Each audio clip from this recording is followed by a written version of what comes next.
The boardroom would be her battlefield in exactly 12 minutes, and Sophia Chen was walking into a war she might not win.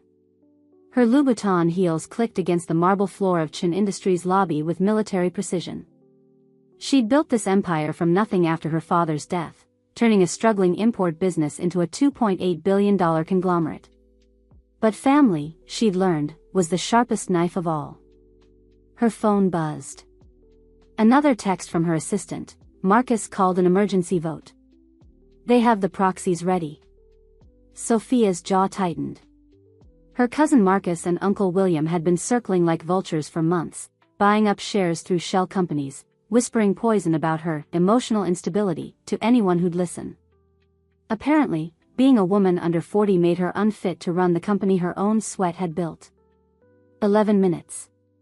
She rounded the corner toward the elevator bank, her mind calculating votes and strategies, when a wall of muscle slammed into her. Coffee. Hot, scalding coffee exploded across her chest, soaking through her $3,000 Armani suit and burning her skin beneath. The impact sent her stumbling backward, her briefcase scattering papers across the pristine floor. Jesus Christ, I'm so sorry.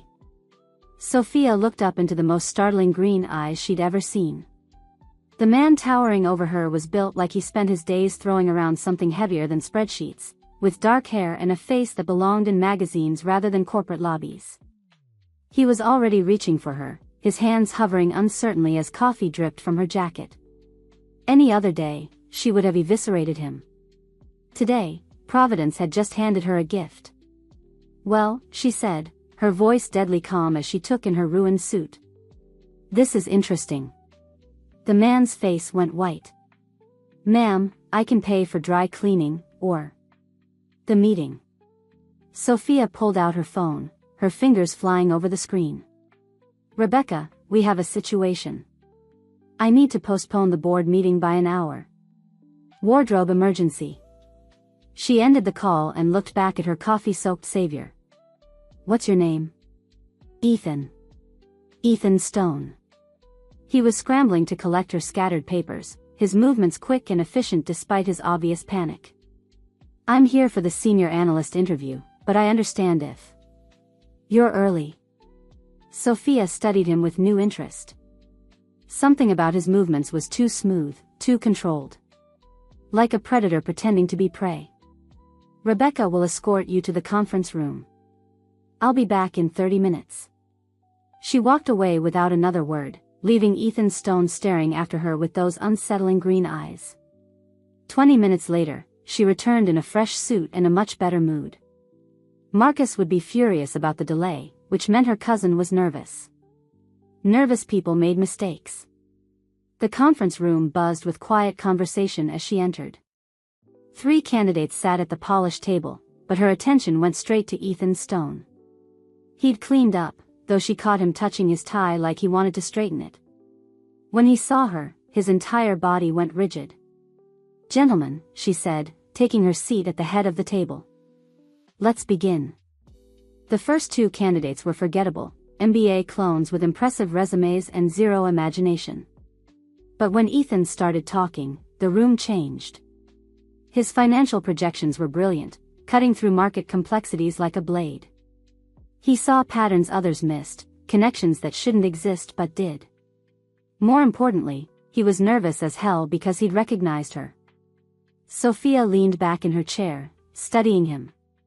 He kept glancing at her like she might explode, which was adorable in a man who looked like he could bench press her desk. But his mind, that was what interested her. That analytical brain could be exactly what she needed to outmaneuver her family. Mr. Stone, she said when he finished his presentation. You're hired. What? He blinked, his composure cracking. Just like that? Just like that. Rebecca will handle the paperwork. You start Monday. She stood, gathering her materials. Welcome to Chen Industries. She was halfway to the door when it opened, and Miranda Stone swept in like she owned the building. Sophia knew Miranda by reputation, the society wife who'd married into old money and never let anyone forget it. She was elegant in that brittle way of women who'd weaponized their beauty, with silver blonde hair and cold blue eyes that missed nothing. "Ethan," Miranda said, her voice dripping disappointment. "What are you doing here?" The temperature in the room dropped 10 degrees. Ethan's face went carefully blank, but Sophia caught the muscle ticking in his jaw. "Working," he said quietly. Miranda laughed, the sound sharp as breaking glass. "Working? Oh, darling, this is adorable. Playing dress up in daddy's clothes, pretending to be something you're not." Her gaze swept over him dismissively. "Though I suppose even bastard sons need to eat." The words hit like a physical blow. Sophia watched Ethan's hands clench at his sides, watched him shrink into himself, and something cold and furious unfurled in her chest. "Mrs. Stone." Sophia's voice cut through the room like ice. "How lovely to see you slumming it with the working class." Miranda's smile faltered. "Excuse me? I said it's lovely to see you here, though I'm curious why you're insulting my employees in my conference room." Sophia stepped closer, her smile razor-sharp. "Mr. Stone just gave the most impressive presentation I've seen all year. Perhaps your husband should have invested in his education instead of whatever charity function brought you here today." The silence stretched taut. Miranda's face flushed, her composure cracking. "Your employee," she managed. "Senior analyst, effective immediately." Sophia didn't break eye contact. "I'm sure you can find your own way out. Security will escort you if needed." Miranda's lips pressed into a thin line. She looked between Sophia and Ethan, something ugly flickering in her eyes, then turned on her heel and stalked out. Ethan stared at Sophia like she'd just slayed a dragon. "Thank you," he said quietly. "You didn't have to. I don't do charity, Mr. Stone. You earned that position." She moved toward the door, then paused. "I have a client dinner tonight. 7 o'clock at Meridian. Bring the Henderson portfolio analysis." Are you asking me to?" "I'm telling you. Welcome to the big leagues." Meridian was the kind of restaurant where deals worth billions happened over wine that cost more than most people's cars. Sophia had chosen the corner table, the one that gave her clear sight lines and made eavesdropping impossible. Ethan arrived precisely at 7, looking uncomfortable in his well-tailored suit. She'd been watching him all week, noting the way he moved through the office like he was mapping escape routes, the way other employees gave him space without quite knowing why. "Relax," she said as he sat down. "You look like you're about to be executed." "Feel like it," he muttered, then caught himself. "Sorry. I'm not used to places like this." The Henderson deal was worth $50 million, but the clients, two silver-haired sharks named Preston and Mills, spent the first hour trying to get her drunk. Subtle at first, refilling her wine glass, ordering rounds of champagne to celebrate the partnership. When that failed, they moved to harder tactics. "To strong women in business," Preston said, raising his glass with a predatory smile. "Sophia, you're an inspiration. Drink up." Sophia reached for her wine, but Ethan's hand intercepted hers smoothly.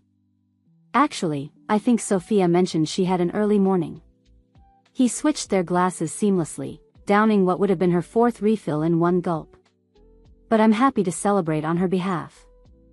The move was so smooth, so perfectly executed, that she almost missed it. But she caught the slight nod he gave her, the way his eyes stayed sharp despite the alcohol he was absorbing. By the time dessert arrived, Preston and Mills were frustrated and Sophia was stone sober. The contracts were signed in her favor, with penalty clauses that would have made her lawyers weep with joy. "Gentlemen," she said, standing as they prepared to leave. "Always a pleasure doing business with honorable men." The sarcasm was lost on them, but Ethan's mouth twitched. They walked to the parking garage in comfortable silence. Sophia's driver had gone home hours ago. She'd planned to take a cab, but Ethan gestured toward a sleek black motorcycle. "I can give you a ride," he offered. "If you trust me not to dump coffee on you again." She should have said no. Should have called a car, maintained professional distance. Instead, she found herself accepting the helmet he offered, letting him help her onto the bike behind him. The ride through the city was exhilarating. Ethan drove like he did everything else, with controlled precision and underlying power. Sophia found herself gripping his waist, feeling the solid strength of him, breathing in his scent over the wind. He pulled up outside her building, killing the engine. The sudden silence was deafening. "Thank you," she said, removing the helmet. "For tonight. For everything." He turned to face her, and suddenly they were inches apart. His eyes were darker in the dim light, and she could see flecks of gold she'd missed before. When he reached up to help her with the helmet strap, his fingers brushed her cheek. Time stopped. The kiss was an accident, a moment of proximity and adrenaline and something deeper neither of them wanted to name. His lips were warm, firm, tasting of wine and promises. For a heartbeat, Sophia let herself melt into it, let herself be just a woman instead of a CEO. Then reality crashed back. They sprang apart, both breathing hard. Ethan started. "Yes," Sophia said quickly, climbing off the bike. "You should. Good night, Mr. Stone." She walked toward her building without looking back, her heart hammering against her ribs.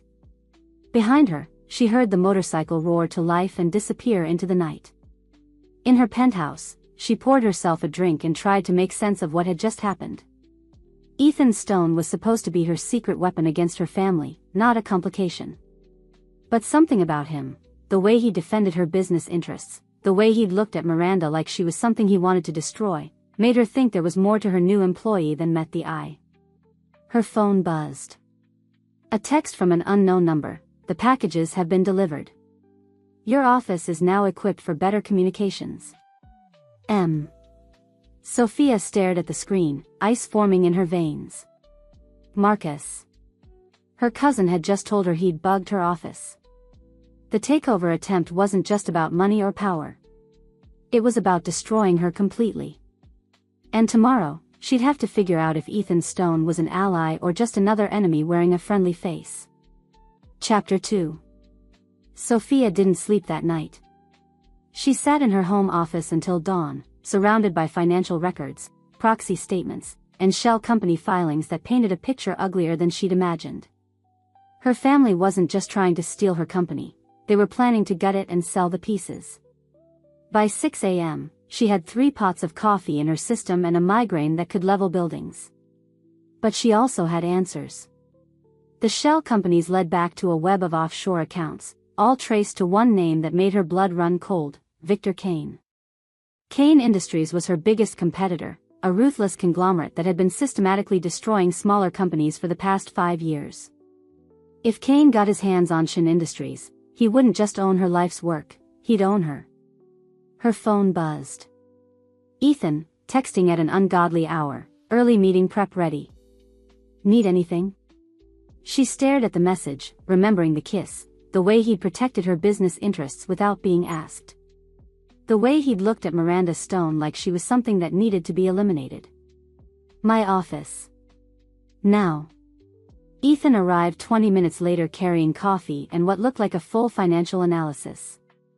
His hair was damp from a shower, and he'd obviously thrown on clothes in a hurry, but his eyes were alert and focused.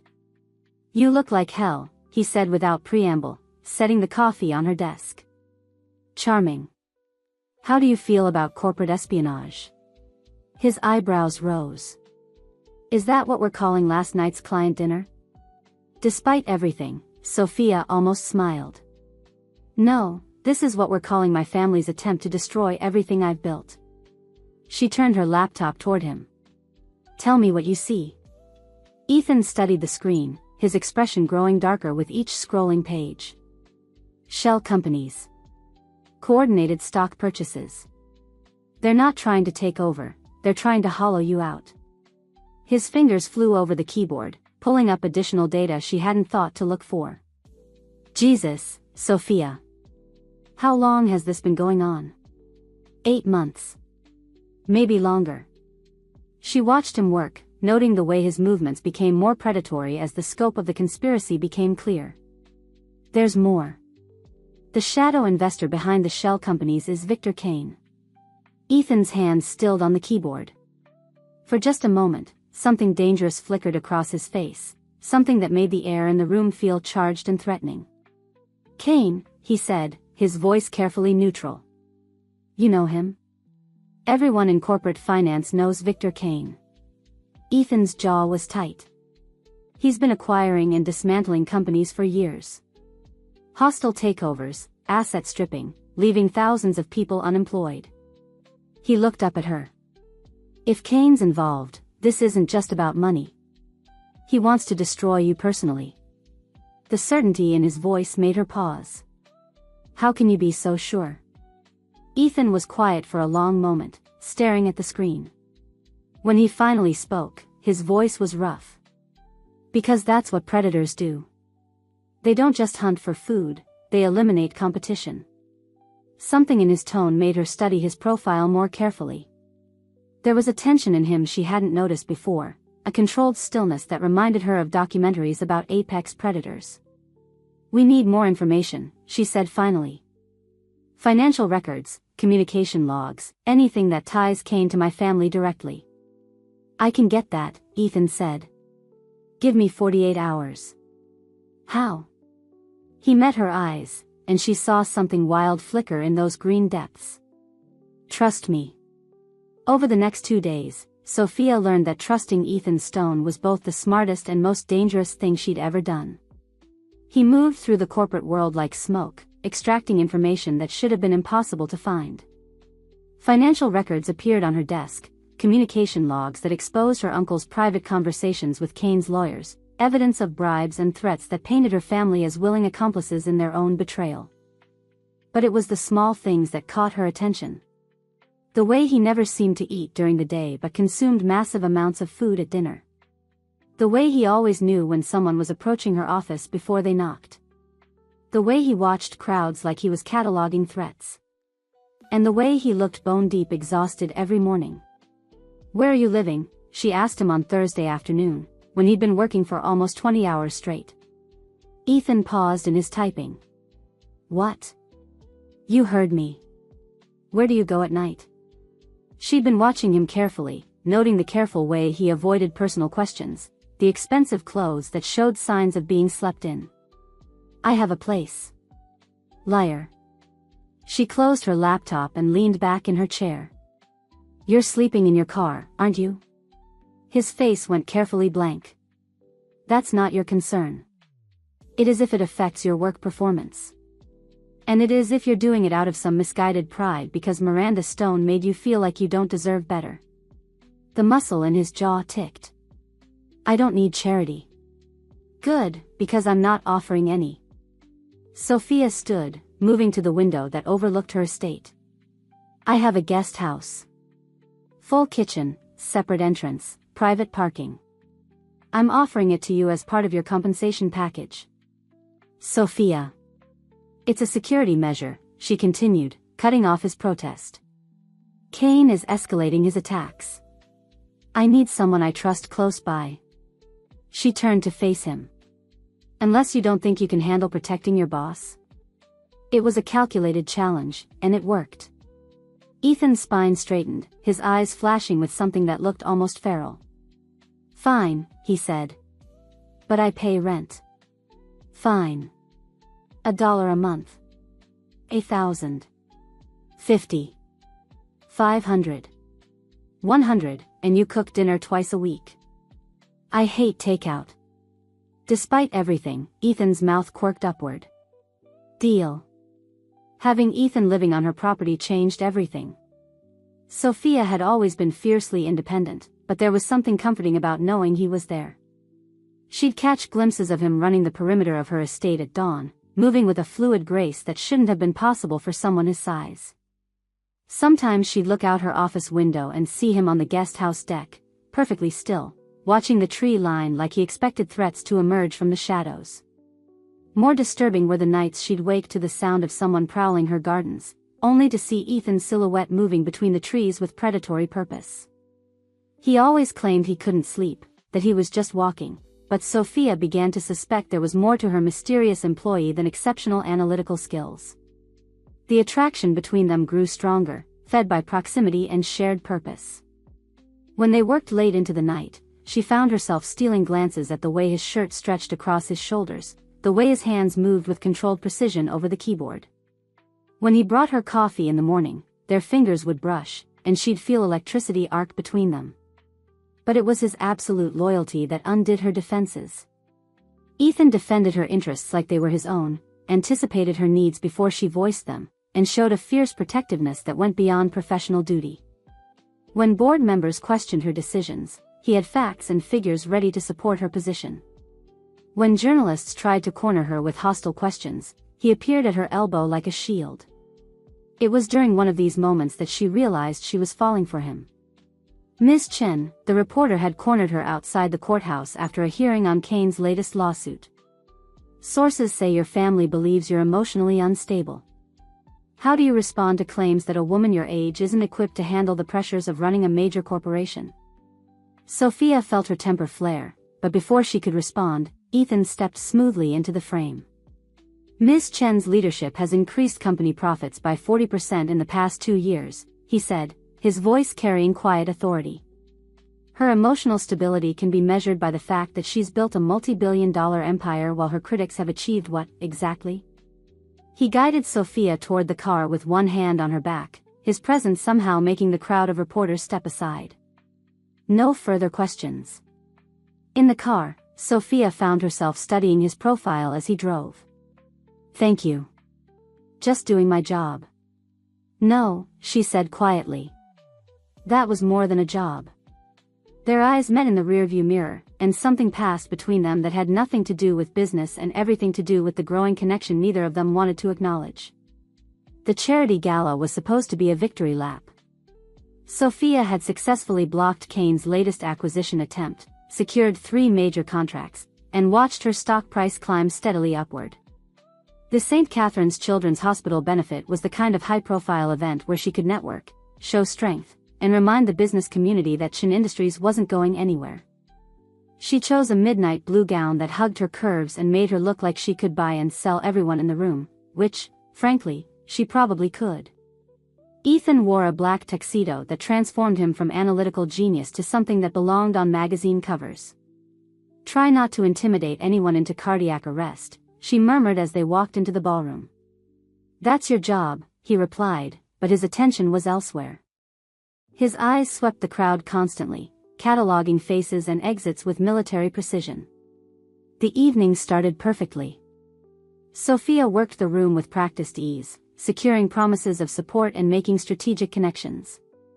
Ethan stayed close but unobtrusive, the perfect combination of bodyguard and business partner. It was during the cocktail hour that things went wrong. Marcus approached with champagne and his politician's smile. Sophia, you look radiant.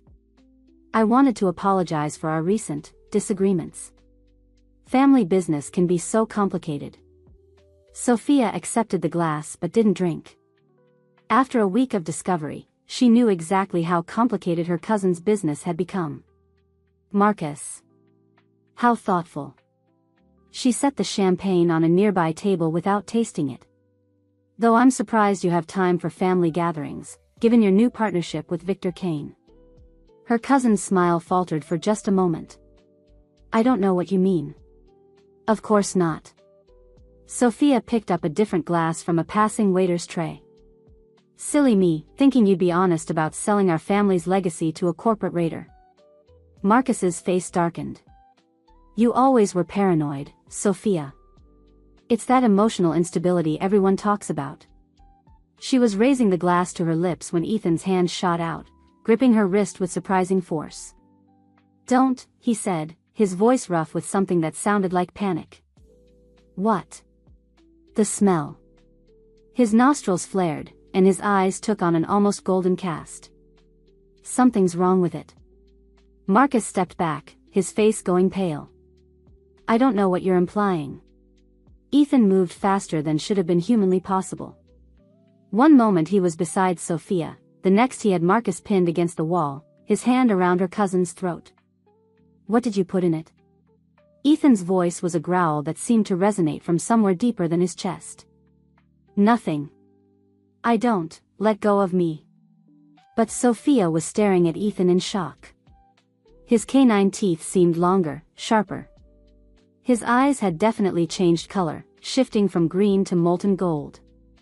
And the way he held Marcus, with strength that should have been impossible for a human being. Ethan. Her voice cut through whatever rage was driving him. Let him go. He released Marcus so abruptly that her cousin stumbled. Marcus straightened his tie with shaking hands, shooting terrified glances at Ethan. You're both insane, Marcus gasped. I'm calling security. Do that, Sophia said calmly. I'm sure they'll be fascinated by the GHB in that champagne glass. Marcus went white as paper. Without another word, he fled into the crowd. Sophia turned to face Ethan, who was breathing hard and looking like he wanted to chase her cousin down and finish what he'd started. We need to talk, she said quietly. Now. They found privacy in a small garden alcove behind the hotel. Ethan paced like a caged animal while Sophia leaned against a stone wall, her mind racing. How did you know? She asked finally. Know what? Don't. Her voice was sharp enough to cut glass. Don't lie to me, Ethan. Not now. You smelled the drug in my drink. Your eyes changed color. You moved faster than any human being could move. She pushed away from the wall, stepping closer to him.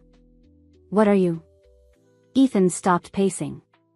For a long moment, he just stared at her, and she could see him weighing options, calculating risks. You won't believe me, he said finally.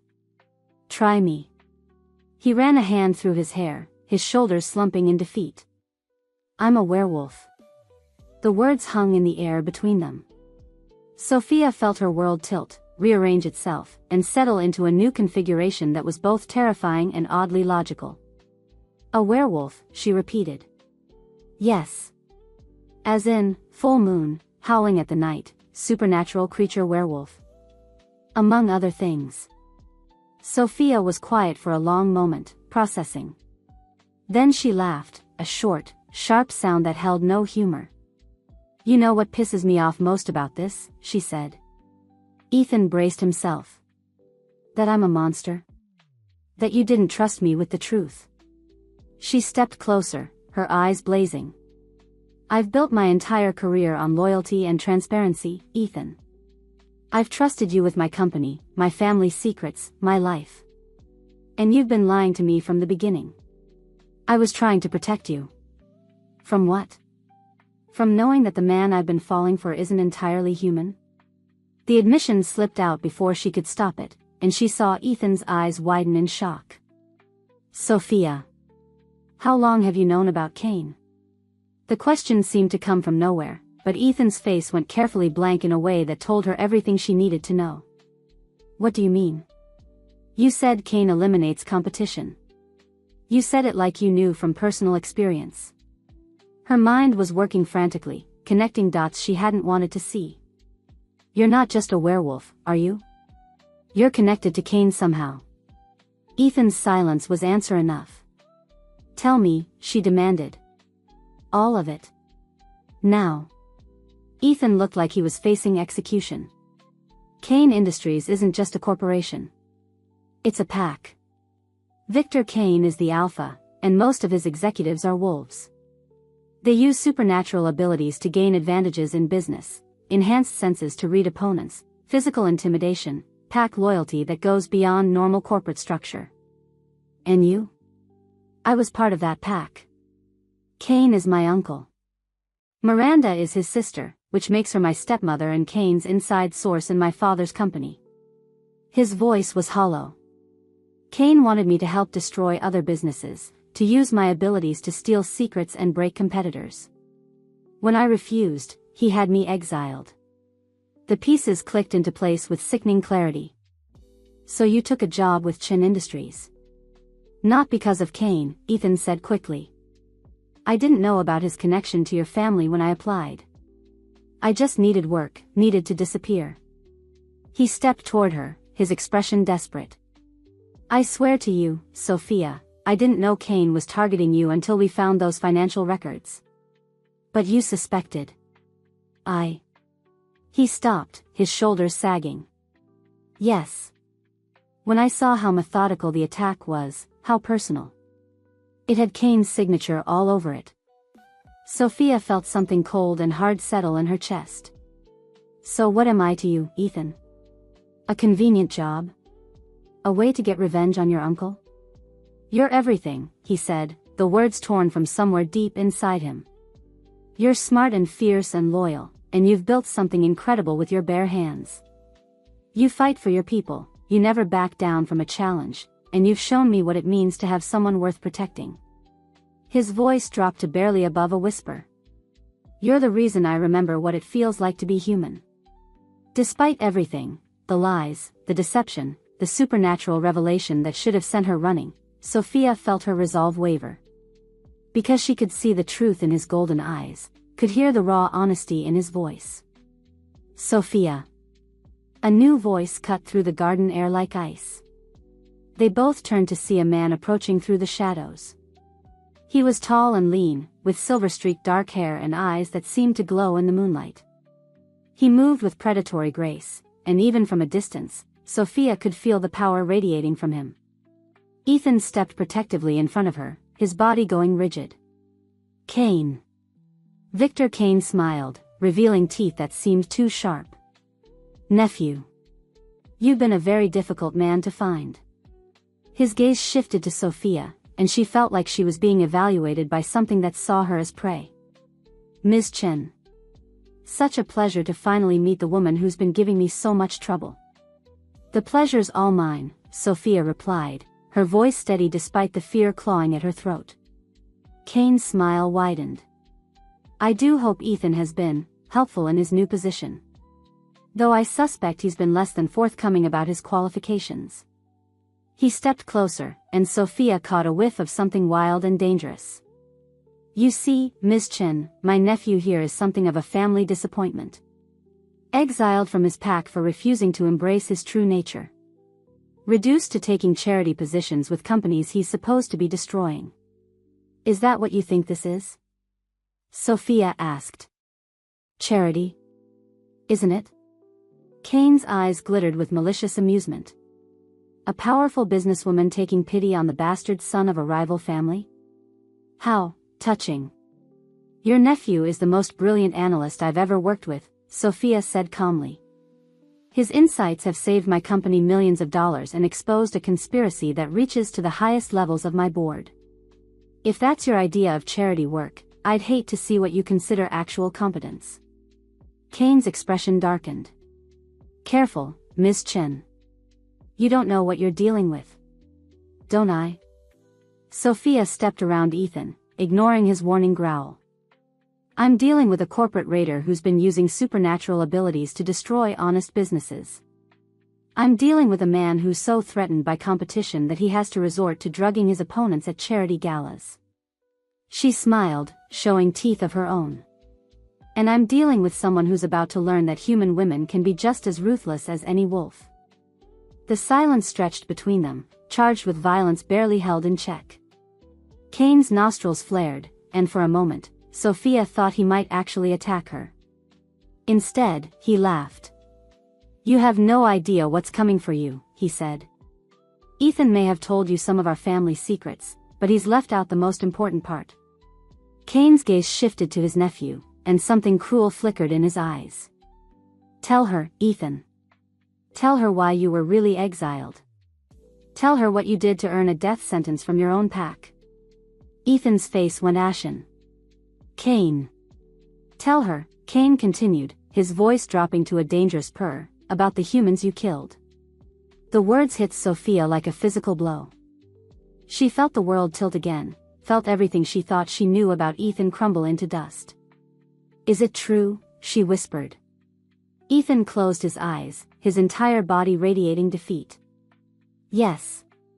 Kane's laughter followed them as Sophia turned and walked back toward the hotel, leaving both men standing in the garden's shadows. Her mind was reeling, her heart breaking, and she had no idea who she could trust anymore. But one thing was certain, the war for Chen Industries had just become infinitely more complicated. And infinitely more dangerous. Wanting to see what would happen next, subscribe to this channel to get to listen to more of our upcoming exciting stories. Click on the subscribe button now. Thank you. Chapter 3. The silence in Sophia's office Monday morning was deafening. She sat behind her desk, staring at the resignation letter she'd written and rewritten 6 times. Each version said the same thing in different words: Ethan Stone was terminated, effective immediately, for failure to disclose material conflicts of interest. The truth was uglier. She was firing him because she was falling in love with a man who'd killed people, and she couldn't separate her heart from her head long enough to think clearly. When Ethan knocked on her door at precisely 9 a.m., she didn't look up from her computer. "Come in." He entered carrying coffee and the Henderson follow-up reports, moving with that careful grace she now knew came from supernatural strength. The sight of him in his perfectly tailored suit, looking like any other corporate executive, made her chest tight with something between anger and grief. "The quarterly projections are ready for your review," he said, his voice carefully professional. "And I have the Kane Industries analysis you requested." "Set them on the desk." Sophia finally looked up, noting the shadows under his eyes, the tension in his shoulders. He looked like he hadn't slept. Good. Neither had she. Ethan placed the files down but didn't move away. "Sophia, about Saturday night." "Mr. Stone." Her voice cut through his words like ice. "Please clean out your desk. Security will escort you from the building within the hour." The words hung in the air between them. Ethan went very still, and for a moment she saw something wild and desperate flicker across his face. "You're firing me." "I'm terminating your employment, yes. Because of what Kane said." Sophia stood, moving to the window so she wouldn't have to look at him. "I'm firing you because you lied to me about who you are, what you are, and why you're here. I'm firing you because I can't trust anything you've told me." She turned to face him, forcing steel into her voice. "And I'm firing you because I can't have a killer working for my company." Ethan flinched like she'd struck him. "Sophia, please. Let me explain." "Explain what?" "That you didn't mean to deceive me? That the people you killed deserved it? That you're not really a threat to me or my employees?" She shook her head. "I've built this company on trust and transparency. You violated both. I never lied about my loyalty to you." "Your loyalty?" Sophia laughed, the sound bitter. "You're Victor Kane's nephew. For all I know, this whole thing, the coffee accident, the brilliant analysis, the protection, was an elaborate setup. You know that's not true." "Do I?" She moved closer, watching his face carefully. "Tell me, Ethan. When you applied for this job, did you know Kane was targeting my company?" His hesitation was answer enough. "Get out," she said quietly. "Get out before I call security myself." Ethan looked like he wanted to argue, to fight, to do something other than accept defeat. Instead, he straightened his shoulders and walked toward the door. "This isn't over," he said without turning around. "Kane won't stop because I'm gone. If anything, he'll escalate. Then I'll handle it myself. You don't understand what you're dealing with." Sophia's temper finally snapped. "I understand perfectly. I'm dealing with corporate raiders, family betrayal, and supernatural politics I never asked to be part of. What I don't understand is why I ever trusted you." Ethan paused at the door, his hand on the handle. "Because you saw something in me that I'd forgotten existed. Something worth protecting." He looked back at her, his eyes holding more pain than anger. "I'll be gone within the hour. But Sophia, be careful. Kane doesn't forgive, and he doesn't forget." After he left, Sophia sank into her chair and allowed herself exactly 5 minutes to feel the loss. Then she picked up her phone and started making calls. If she was going to face Kane alone, she needed every advantage she could get. Victor Kane's office occupied the top 3 floors of the Kane Industries building, with floor-to-ceiling windows that offered panoramic views of the city. When Sophia arrived Tuesday afternoon, she felt like she was walking into the wolf's den, literally. Kane received her in a conference room decorated with modern art and what looked like genuine medieval weapons. He sat at the head of a massive table, flanked by two executives who watched her with predatory intensity. "Ms. Chen," Kane rose as she entered, his smile perfectly polished and completely cold. "How delightful that you accepted my invitation." "Your invitation sounded more like a summons," Sophia replied, taking the seat across from him without waiting to be asked. "Did it? How rude of me." Kane settled back into his chair, studying her with those unsettling pale eyes. "I trust you've had time to reconsider your position regarding our mutual interests." "I've had time to consult with my lawyers. Hostile takeovers have very specific legal requirements, Mr. Kane." "Requirements you haven't met." Kane's smile widened, showing teeth that seemed too sharp. "Legal requirements. How charmingly naive." He gestured to one of his executives, who slid a tablet across the table to Sophia. "I think you'll find the legal landscape has shifted in the past 48 hours. Sophia looked at the screen, her blood turning to ice. Financial records showed massive stock purchases, proxy votes, and board positions that gave Kane effective control of 38% of her company. Combined with her family's holdings, he was within striking distance of a majority stake. "Impressive, isn't it?" Kane leaned forward, his voice taking on a hypnotic quality. "Your cousin Marcus has been extraordinarily helpful. As has your Uncle William. Family loyalty is such a rare commodity these days." "What do you want?" Sophia asked, proud that her voice remained steady. "A simple business proposition.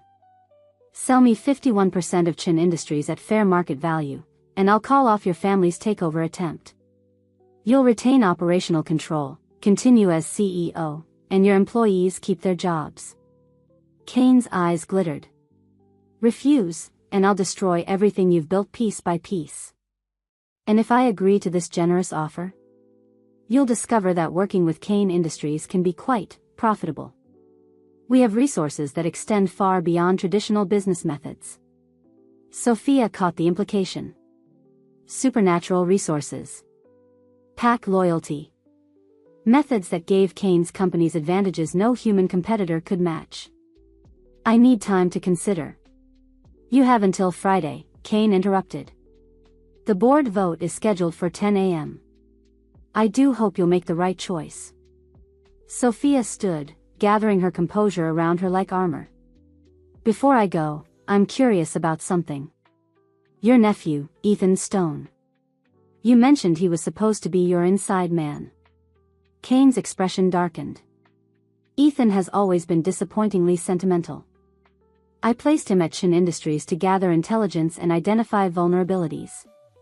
Instead, he developed an inconvenient attachment to his target." "His target?" "You, my dear. Though I suspect his feelings were genuine, which makes his betrayal all the more pathetic." Kane rose, moving around the table with fluid grace. "Did he tell you why he was exiled?" "He killed people. Not just people. Humans. 3 of them, to be precise." Kane stopped just close enough to make her skin crawl. "They were witnesses to a pack hunt who threatened to expose our existence.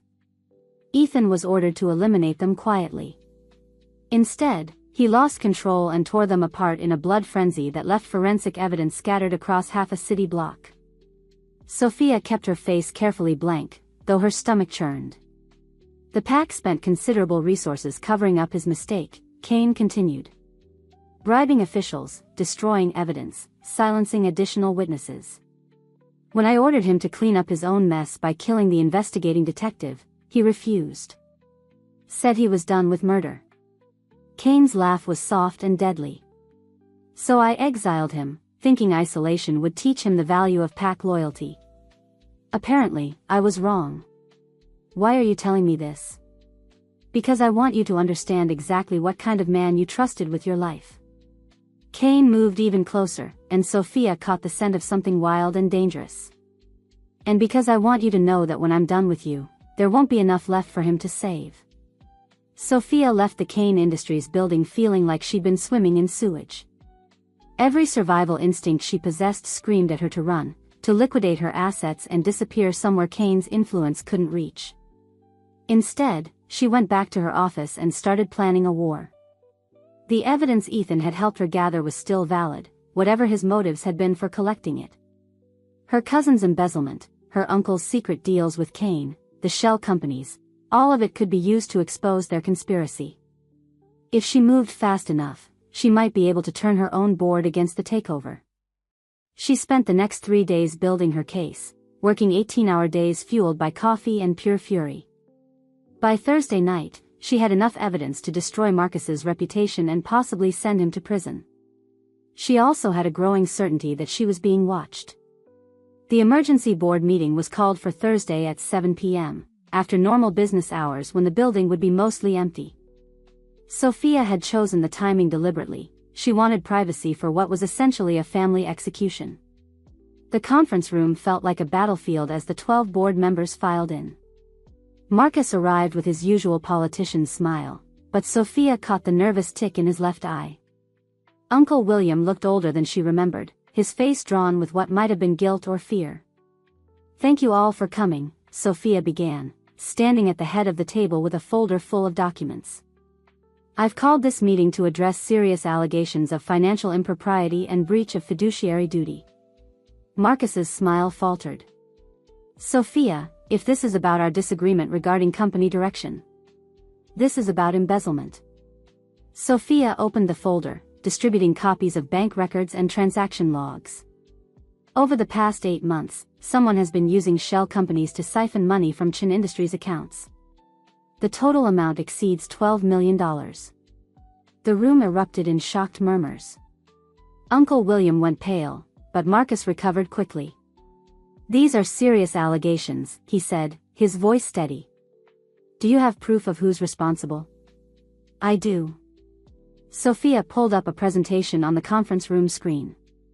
The money was transferred to accounts controlled by Meridian Holdings, a company registered in the Cayman Islands. Meridian Holdings is owned by Chin Enterprises, which is registered to one Marcus Chin. The silence was deafening. Marcus's face cycled through shock, anger, and calculation before settling on cold fury. "You've been investigating your own family?" "I've been protecting my company from thieves." Sophia turned to address the full board. "I'm recommending immediate termination of Marcus Chen from all positions within Chin Industries, and I'm turning this evidence over to the FBI for criminal investigation." "You sanctimonious bitch," Marcus snarled, his politician's mask finally slipping.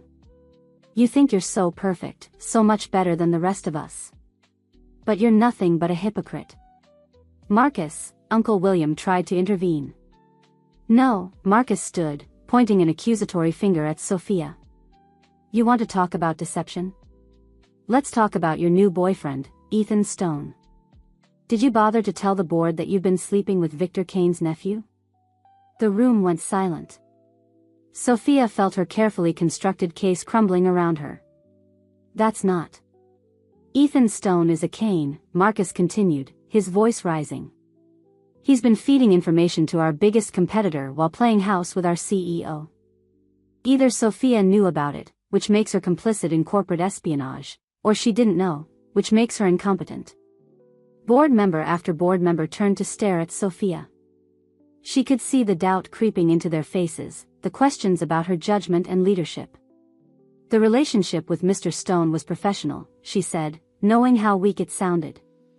"And he's no longer employed by this company." "Professional?" Marcus laughed harshly. "He's been living in your guest house for weeks. The whole office knows you've been working late together, taking private dinners, acting like teenagers with a crush." He turned to the board.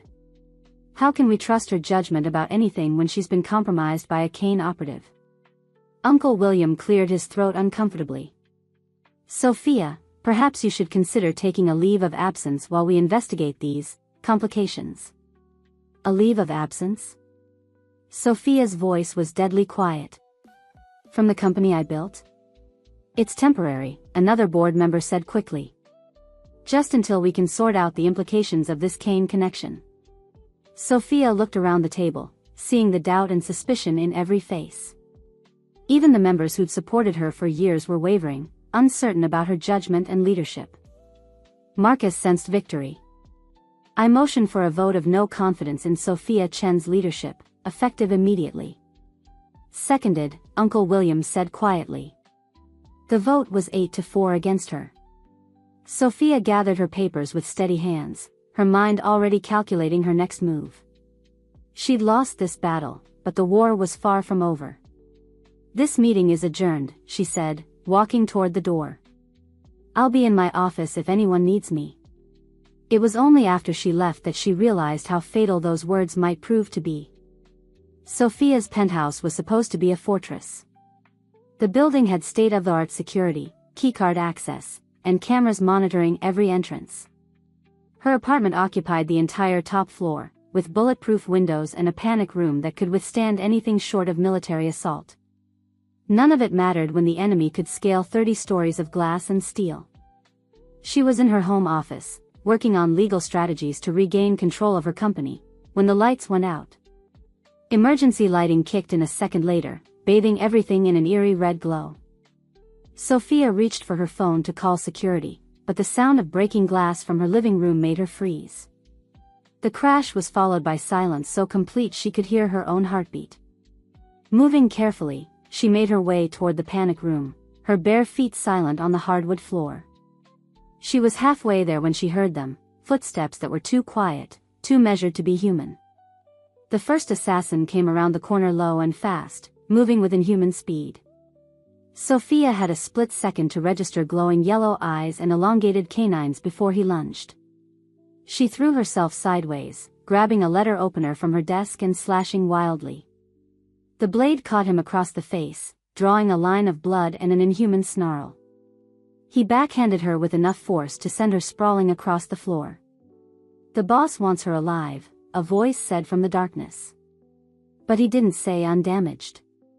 Sophia scrambled toward the panic room, but another figure blocked her path. This one was larger, with arms covered in coarse hair and fingers that ended in claws. She was trapped. The window behind her exploded inward in a shower of glass and twisted metal. Through the opening came something that made her attackers look like house pets, a massive wolf with silver-tipped black fur and eyes like molten gold. Ethan. He hit the first assassin with the force of a freight train, jaws clamping down on the man's throat and shaking him like a rag doll. The sound of breaking bones was audible even over the snarls and screams. The second assassin tried to run, but Ethan was faster.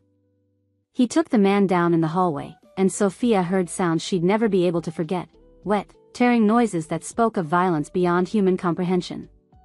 When the apartment fell silent, Ethan padded back into the office, his massive form filling the doorway. Blood matted his fur, and his golden eyes held a wildness that made her primitive brain scream warnings about apex predators. Then he shifted. The transformation was fluid, impossible, and strangely beautiful. Fur receded, bones reformed, and within seconds Ethan stood before her in human form, naked and covered in blood that wasn't his own. "Are you hurt?" His voice was hoarse, strained by the change. Sophia shook her head, not trusting herself to speak. Ethan moved toward her slowly, like he was approaching a spooked animal. "Sophia, we need to go. Kane will send more when these two don't report back." "You came," she whispered. "I never left."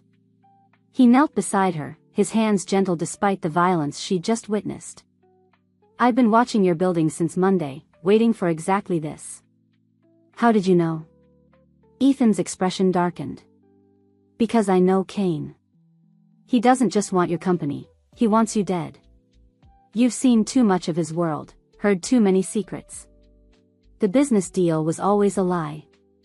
Sophia felt something cold settle in her stomach. "So even if I'd agreed to sell, you'd have had an accident within a week." She closed her eyes, the full scope of her situation finally sinking in. She'd thought she was fighting a corporate battle, but Kane had been planning murder from the beginning. "I need clothes," Ethan said quietly. "And you need to pack light. We can't stay here." 20 minutes later, they were in Ethan's car, speeding through the city toward an unknown destination. Sophia had thrown together a bag with essentials, while Ethan had appropriated clothes from her guest house and made several phone calls in a language she didn't recognize. "Where are we going?" she asked. "Safe house. Pack property, but it's been abandoned for years. Kane doesn't know about it." They drove in silence for another 10 minutes before Sophia finally asked the question that had been burning in her throat. "The people you killed. Kane said you lost control." Ethan's hands tightened on the steering wheel. "I was 22 and stupid. The pack had been hunting in national forest land, and 3 college kids saw us in wolf form. Kane ordered me to eliminate them quietly, make it look like an accident. But you didn't. I tried to scare them into leaving town instead. Told them they'd imagined what they saw, that they needed to forget about it and never come back." Ethan's voice was hollow. "They laughed at me. Called me crazy. Said they were going to post the pictures online, make money selling the story to tabloids." Sophia waited, sensing there was more. "I snapped," Ethan continued. "The wolf took over, and when I came back to myself, they were dead. Torn apart. The crime scene looked like something from a horror movie. And the detective Kane wanted you to kill? She was getting too close to the truth. Found DNA evidence that didn't match any known animal. Kane said she had to die to protect the pack." Ethan glanced at Sophia, his eyes haunted. "I couldn't do it. I told Kane I was done with murder, that I'd rather die than kill another innocent person. So he exiled you." Exile was mercy. Most packs would have executed me for disobedience. Sophia processed this, weighing the man she'd come to know against the killer Kane had described. "Do you regret it? Refusing to kill the detective?" Ethan was quiet for so long she thought he wouldn't answer. Finally, he said, "Every day. Because if I'd been strong enough to leave the pack sooner, those 3 kids would still be alive." The safe house turned out to be a cabin nestled deep in state forest land, miles from the nearest neighbor. It was small but clean, with solar panels and a well that suggested someone had maintained it even if they hadn't lived there. "It belonged to my father's pack," Ethan explained as he checked the security system. "Before Kane took over and drove them out." Inside, the cabin was spartanly furnished but comfortable. Sophia set her bag down and immediately noticed the medical supplies laid out on the kitchen table. "You're bleeding," she said, noting the cuts on Ethan's arms and chest. "It's nothing serious. Sit down." When he hesitated, she pushed him toward a chair. "I've seen you naked and covered in blood, Ethan. I think we're past the point of false modesty." She cleaned his wounds with efficient movements, noting how quickly they seemed to be healing. His skin was warm under her fingers, and she found herself lingering over touches that should have been purely medical. "Sophia," Ethan's voice was rough. She looked up to find him watching her with an intensity that made her breath catch. They were inches apart, her hands still on his chest, his eyes dark with something that had nothing to do with pain. "We shouldn't," she whispered, even as she leaned closer. "No," he agreed, his hands coming up to frame her face. "We shouldn't." The kiss was inevitable, desperate, fueled by adrenaline and the knowledge that they might not have another chance. Sophia melted into him, letting herself feel everything she'd been suppressing, the attraction, the need, the terrifying certainty that she was falling in love with a man who might get her killed. When they broke apart, both breathing hard, Ethan rested his forehead against hers. "I won't hurt you," he said quietly. "I swear to you, Sophia, I will never hurt you. You already have." The words slipped out before she could stop them. "When you lied to me. When you made me fall for you without telling me the truth." Ethan's eyes closed in pain. "I know. And I'll spend the rest of my life making up for it, if you'll let me." Sophia pulled back, putting distance between them. "I don't know if I can trust you again." "Then let me earn it." Ethan stood, moving to the window to check the perimeter. "Help me destroy Kane, and I'll prove that you matter more to me than pack loyalty or family or anything else in this world." Sophia studied his profile, seeing the determination in every line of his body. "What are you proposing?" "An alliance. You use your corporate resources and business connections. I use my knowledge of Kane's pack and supernatural abilities. He turned to face her, his expression fierce. Together, we take him down completely. Destroy his business empire, scatter his pack, and make sure he can never threaten you or anyone else again. And after that? After that, you decide if what we have is worth fighting for. Sophia was quiet for a long moment, weighing options and consequences. Finally, she nodded. All right, she said. Partners. Partners, Ethan agreed. But as they shook hands on their alliance, Sophia couldn't shake the feeling that she was making a deal that would change everything, and that there was no going back from what they were about to unleash. Chapter 4. The war room looked like something from a spy thriller. Sophia had transformed the cabin's main room into a command center, with laptops, legal documents, and financial records spread across every surface. A whiteboard covered one wall, showing Kane Industries' corporate structure in red ink, with supernatural pack hierarchies sketched alongside in blue. Kane's real money doesn't come from legitimate business, Ethan said, adding another name to the pack hierarchy. The corporate empire is just a front. His actual wealth comes from underground fighting rings. Sophia looked up from her laptop, where she'd been tracing shell companies. Fighting rings? Supernatural cage matches. Werewolves, vampires, occasionally other creatures, all fighting for the entertainment of wealthy humans who pay millions to watch. Ethan's expression was grim. Kane takes a cut of every bet, controls the fighters through pack bonds, and eliminates anyone who threatens to expose the operation. How do you know all this? Because I was supposed to be one of his fighters before I refused. Ethan pointed to a network of companies on the whiteboard. These subsidiaries? They're fronts for the fight clubs. The security consulting firms provide muscle, the entertainment venues host the matches, and the medical research companies dispose of bodies when fights go too far. Sophia felt sick. How many people die? Enough that Kane has a private crematorium and a coroner on his payroll. She stared at the web of corruption they were mapping, feeling the scope of their enemy's reach. We're going to need help. I can't take down an operation this large with just corporate lawyers. I know someone who might be willing to talk, Ethan said carefully. But you're not going to like it. Before he could explain, his phone rang. Ethan glanced at the caller ID and frowned. Miranda? Sophia could hear the woman's voice through the phone, though not the words.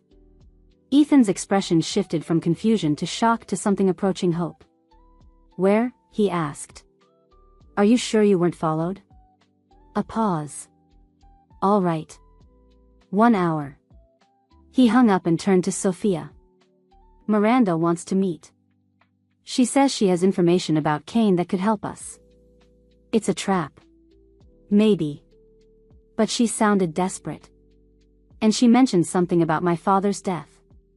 They met Miranda at a truck stop 20 miles from the cabin, in a diner that smelled of grease and desperation. She sat in a corner booth, her usually perfect appearance marred by dark circles under her eyes and hands that shook when she reached for her coffee cup. Ethan, she said as they approached. And Ms. Chen. Thank you for coming. Sophia slid into the booth across from her, studying the woman who'd humiliated Ethan at the charity function. Up close, Miranda looked older, more fragile, with the haunted expression of someone living in constant fear. What do you want? Sophia asked bluntly. Miranda's laugh was bitter. Freedom. Revenge. A chance to sleep without nightmares. She looked directly at Ethan. Your father didn't die in a car accident. Ethan went very still. What? Victor killed him. Shot him in the head and made it look like he lost control on a mountain road. Miranda's voice was steady, but tears tracked down her cheeks. James was planning to leave the pack, to take you and disappear. Victor couldn't allow that. He needed your father's business connections and your potential as a fighter. You're lying, Ethan said, but his voice lacked conviction. Am I? Think about it. Your father was an expert driver who knew those mountain roads better than anyone. He'd driven them hundreds of times, in worse weather than that night. Miranda pulled a photograph from her purse, sliding it across the table. Victor kept this as a trophy. The photo showed a younger Victor Kane standing next to a car that had obviously been in an accident. But Kane was smiling, and there was no blood on his clothes despite the carnage. After the funeral, Victor told me I had two choices, Miranda continued. Marry him and become his pack's inside source in human society, or join James in the ground. She wiped her eyes with a napkin. I chose to live. I've regretted it every day since. Sophia watched Ethan's face cycle through grief, rage, and something approaching murder. Why are you telling us this now? Because Victor's planning something big. Something that involves both of you.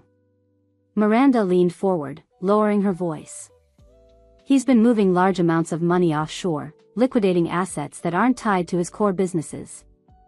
And he's been recruiting new fighters, younger, stronger, more vicious than the ones he usually uses. For what? A tournament. Winner take all, with the prize being alpha status over all supernatural fight clubs on the West Coast. Miranda's eyes found Ethan's. He's been bragging that he's going to use it to demonstrate pack supremacy, to show that werewolves are the apex predators of the supernatural world. Ethan was quiet for a long moment. When he spoke, his voice was deadly calm.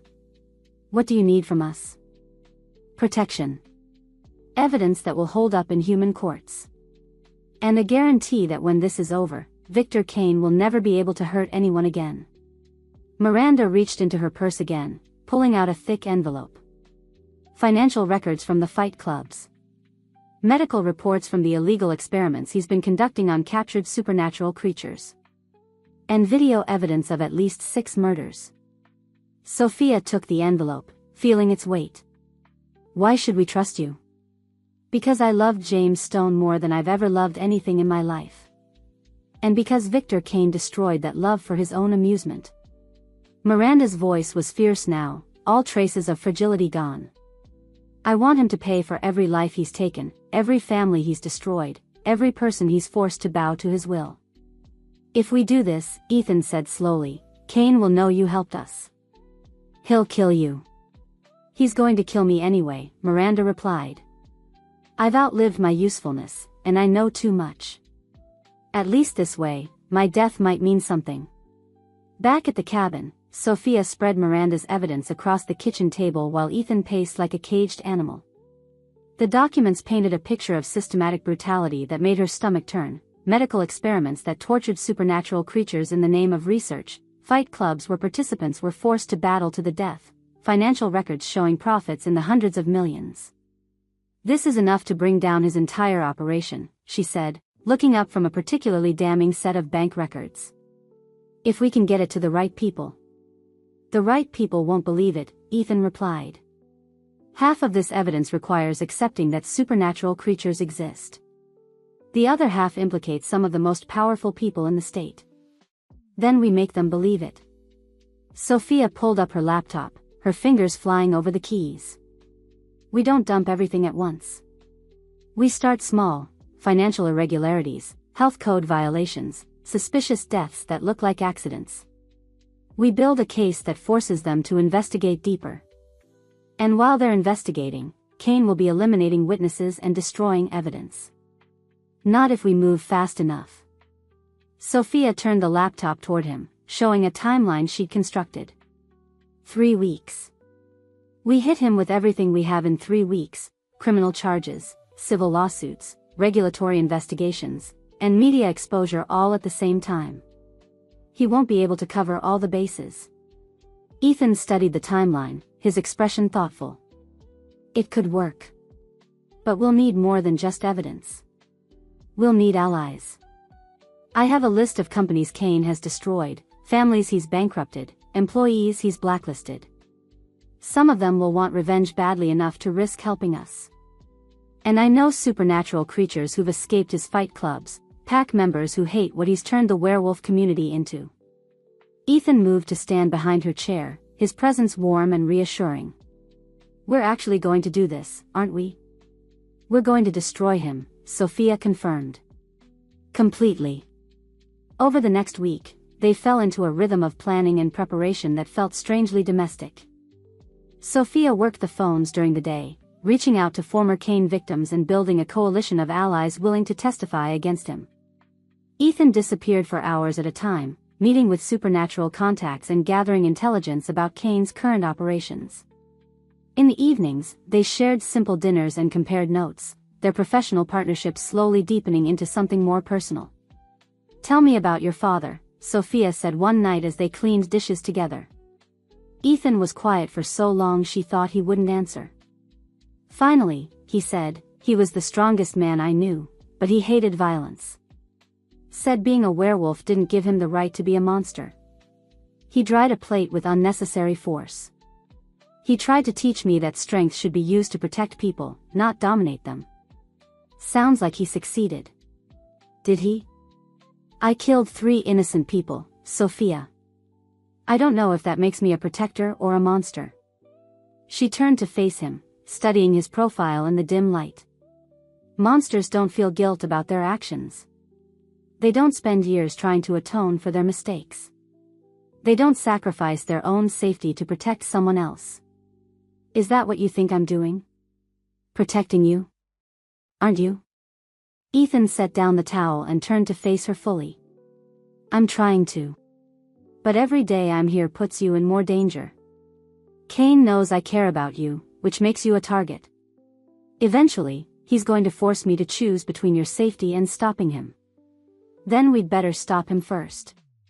The smile he gave her was small but genuine. "Has anyone ever told you you're remarkably stubborn?" "Once or twice." They were standing close now, close enough that she could see flecks of gold in his green eyes, close enough to feel the heat radiating from his skin. When he reached up to tuck a strand of hair behind her ear, she didn't pull away. "Sophia," he said quietly. "I need you to know, whatever happens, these past weeks with you have been the best of my life." Before she could respond, her phone rang with news that changed everything. "Ms. Chen?" The voice belonged to her assistant Rebecca. "I'm sorry to call so late, but you need to know, Henderson Industries accepted Kane's buyout offer. They're selling to him instead of partnering with us." Sophia felt cold dread pool in her stomach. Henderson Industries was a small tech company that Kane had been trying to acquire for months. Their partnership with Chen Industries was supposed to protect them from a hostile takeover. When? The deal was announced an hour ago. "Ms. Chen, there's more. Henderson's CEO, Michael Torres, was found dead in his apartment this morning. The police are calling it a suicide." Sophia met Ethan's eyes, seeing her own horror reflected there. Kane had murdered Torres and forced the sale through other means. "Rebecca, I need you to call emergency meetings with all our subsidiary partners. Tonight if possible. And get our legal team working on anti-takeover protections for everyone on our alliance list." "Yes, ma'am." "Should I?" "And Rebecca? Be very careful who you trust. Kane has people everywhere." After she hung up, Ethan pulled her into his arms. "I'm sorry. We knew he'd retaliate. We just didn't know how fast he'd move." Sophia buried her face in his chest, breathing in his scent. "How many more people are going to die because I decided to fight him? How many more will die if you don't?" Ethan's voice was fierce. "Kane doesn't just target you, Sophia. He's been destroying lives for years. At least now someone's fighting back." She pulled back to look at him, seeing the conviction in his face. "You really believe that?" "I believe in you. I believe in what we're doing." His hands framed her face gently. "And I believe that together, we're going to save a lot of people." The kiss was inevitable, born of shared purpose and desperate hope. This time, Sophia didn't pull away. She melted into him, letting herself feel everything she'd been holding back: desire, trust, and the terrifying certainty that she was falling in love with this man. When they broke apart, both breathing hard, Ethan rested his forehead against hers.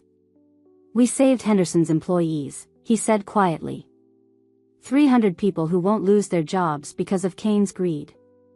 "How?" While you were on the phone with Rebecca, I called some old contacts. Henderson's key employees are being offered positions with companies that Kane can't touch. Their research data is being transferred to secure servers. By morning, Henderson Industries will be a shell company with nothing valuable left to steal. Sophia stared at him in amazement. You did that in 5 minutes? I had good motivation. What kind of motivation? Watching the woman I love refuse to back down from a fight she could lose. The words slipped out before he could stop them, and Ethan's eyes widened in shock at his own confession. Sophia felt her heart stop, restart, and begin beating double time. Ethan. I know it's too soon. I know you don't trust me completely yet. But I needed you to know. She silenced him with another kiss, this one fierce and demanding. When they broke apart, she was smiling. For the record, she said, I love you too. The call came at 3 a.m, jolting them both awake. Ethan answered with a growl that was more wolf than human. Stone. The voice on the other end was rough, speaking in that same language Sophia had heard him use before. The conversation was brief but intense, and she watched Ethan's expression grow increasingly grim. What is it? She asked when he hung up. Pack business. Members of my father's old pack want to meet. Ethan sat on the edge of the bed, his shoulders tense. They want to challenge Kane for Alpha status, but they need me to do it. Why you? Because I'm James Stone's son. My father was Beta before Kane killed him, which gives me a legitimate claim to challenge for pack leadership. Ethan scrubbed his hands over his face. If I win, I'd control Kane's entire supernatural network. All his fighters, his contacts, his supernatural revenue streams. Sophia could see the appeal, but something cold twisted in her stomach. What's the catch? I'd have to leave. Tonight. The challenge has to be issued on the full moon, which is tomorrow night. And once I challenge Kane, he'll know where I am. He'll use that knowledge to find you. So we find somewhere else for me to hide. Sophia, you don't understand. If I leave to challenge Kane, I might not come back. Alpha challenges are fights to the death. And even if I win, leading a pack means committing to that world completely. I might not be able to return to the human world, to this life we're building. She was quiet for a long moment, processing the implications. What do you want to do? I want to stay here with you. I want to finish what we started and build a life that doesn't involve supernatural politics or pack hierarchies. Ethan turned to face her, his eyes haunted. But if I don't do this, Kane will keep hunting you. He'll keep killing innocent people. And eventually, our human methods won't be enough to stop him. Sophia reached for his hand, intertwining their fingers. Then you have to go. Sophia. You have to go, she repeated firmly. Because you're right, we can't stop Kane completely through human means. He has too many supernatural resources, too many ways to strike back that we can't defend against. She squeezed his hand. But promise me something. Anything. Promise me you'll come back. Promise me this isn't goodbye. Ethan brought her hand to his lips, pressing a gentle kiss to her knuckles. I promise I'll come back to you. Whatever it takes. The poisoning started the next morning.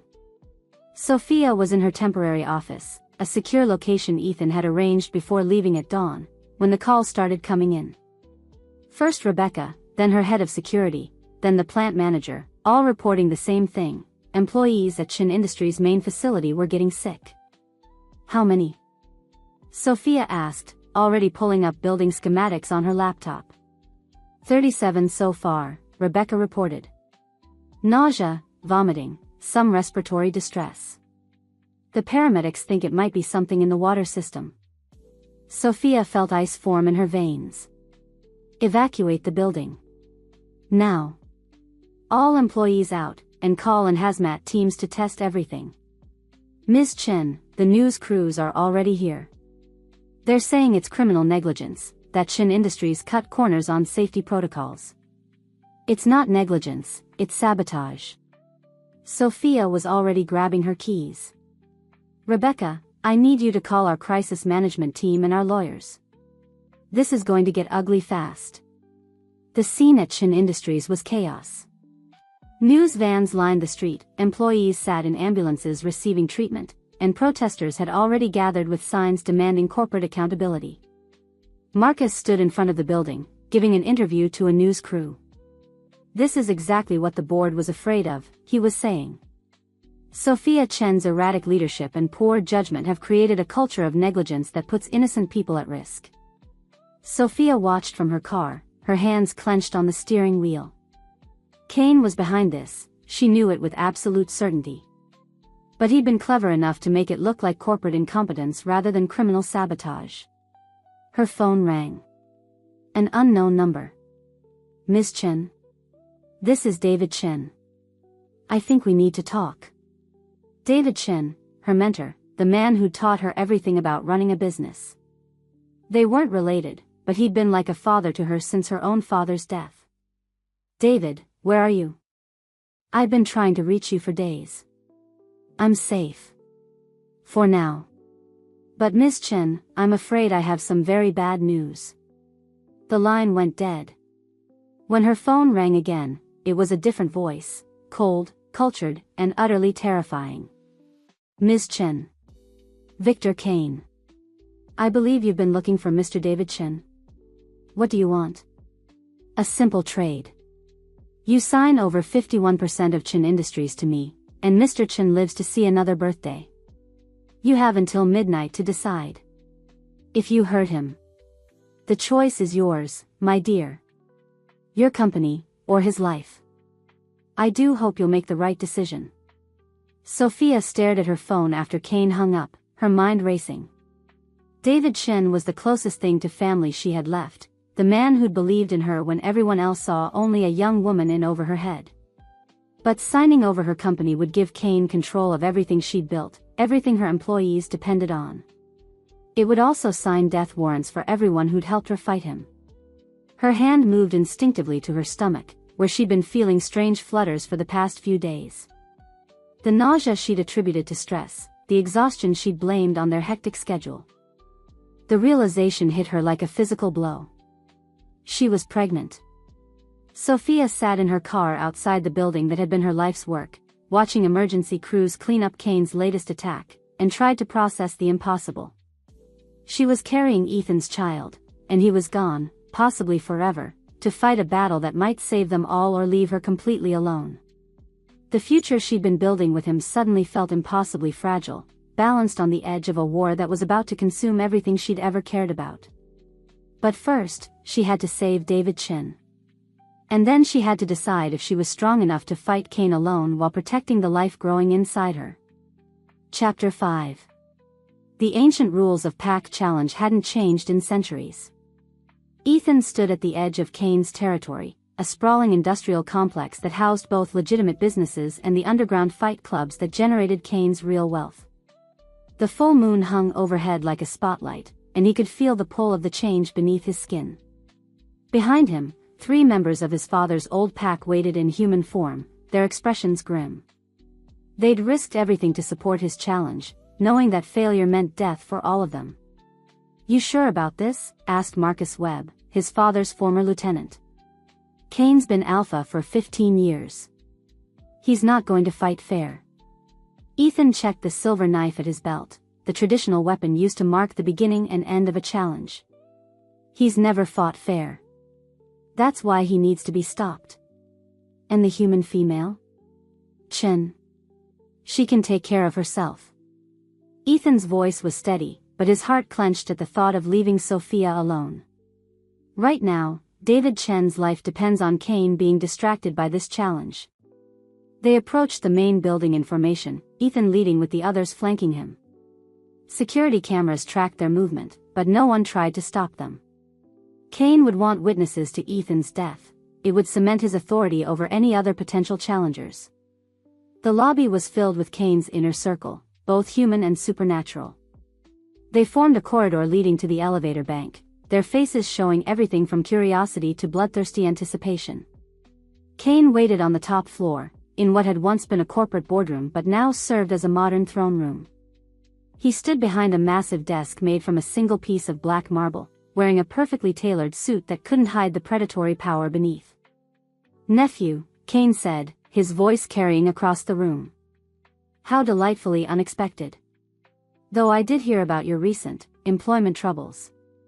"I invoke the right of challenge," Ethan replied formally, his voice carrying to every corner of the room. "I claim the right to contest your leadership of this pack." Murmurs rippled through the assembled crowd. Some sounded excited, others nervous. Pack challenges were rare enough to be events, especially when the challenger was the previous Alpha's son. Kane's smile was sharp enough to cut glass. "On what grounds?" "Murder of a Pack Beta. Corruption of Pack laws. Bringing dishonor to our people through criminal enterprise." Ethan stepped forward, his hand moving to the silver knife. "I challenge you for the right to lead." "Accepted." Kane's smile widened.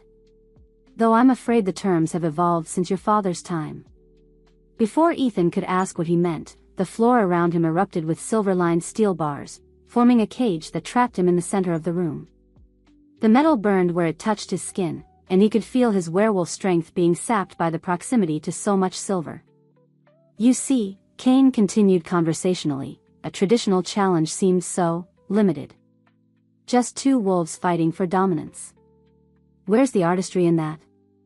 He gestured to several large monitors that descended from the ceiling, each showing different views of Chin Industries' corporate headquarters.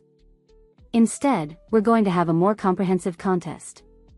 Ethan's blood turned to ice as he saw Sophia on one of the screens, standing in what looked like an emergency board meeting. "The rules are simple," Kane said. "You fight me for pack leadership while your beloved Ms. Chen fights for her company. If you win and she loses, you become alpha of a pack with no financial resources. If she wins and you lose, well, she'll be a very wealthy widow." Kane's laugh was soft and deadly. "Of course, there's always the possibility that you both lose." The cage began to descend through the floor, carrying Ethan toward the basement levels where Kane's fight clubs operated. Through the bars, he could see Kane following, already beginning to shed his human form. "You bastard," Ethan snarled, gripping the silver bars despite the pain. "This has nothing to do with her. Doesn't it?" Kane's voice was changing, becoming rougher as his transformation began. "She's carrying your child, nephew. Did you think I wouldn't be able to smell it on you? That child represents the next generation of pack leadership, assuming either of you lives long enough to see it born." 300 miles away, Sophia faced her own battle. The emergency board meeting had been called for 8 p.m., ostensibly to address the ongoing crisis at Chin Industries. But Sophia knew it was really about removing her from power while she was weakened by the poisoning incident and Kane's ultimatum. She sat at the head of the conference table, facing 12 board members who looked like they'd rather be anywhere else. Marcus sat at the far end, his expression smug with anticipated victory. "The situation has become untenable," Uncle William was saying, his voice heavy with false regret. "The poisoning incident, the negative media coverage, the ongoing investigations. The board has lost confidence in current leadership." "Current leadership," Sophia repeated calmly, "being me." "You have to understand our position," another board member interjected. "Your association with the Kane family, the security breaches, the operational failures." "The operational failures," Sophia interrupted, "were the result of criminal sabotage by Victor Kane. The same Victor Kane who's been systematically trying to destroy this company for months." She stood, moving to activate the room's presentation system. For the past 6 hours, while pretending to negotiate for David Chen's life, she'd been orchestrating the most complex financial attack of her career. "What you're seeing," she said as documents filled the screen, "is evidence of Kane Industries' criminal enterprise. Money laundering, racketeering, conspiracy to commit murder. I've shared this information with the FBI, the SEC, and the IRS." Marcus's face went pale. "Sophia, what have you done?" "I've done what you never had the backbone to do, I've fought back." She clicked to the next slide, showing real-time stock prices. As of 20 minutes ago, Kane Industries stock has dropped 40%. Every major investor is pulling out, and 3 separate federal agencies have frozen his assets pending investigation. She'd used every contact she had, called in every favor, and leveraged every piece of evidence Miranda had provided. The attack was surgical, precise, and devastating. "You've also triggered investigations into Chin Industries," Uncle William pointed out.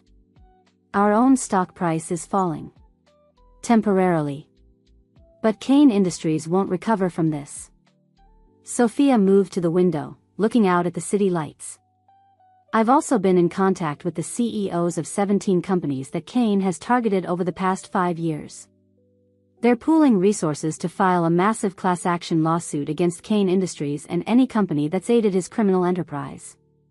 The implication was clear: anyone who'd helped Kane target Chin Industries would be included in that lawsuit. "This is madness," Marcus said, but his voice lacked conviction. "You're destroying legitimate businesses to pursue some personal vendetta. I'm destroying a criminal organization that's been terrorizing the business community for years."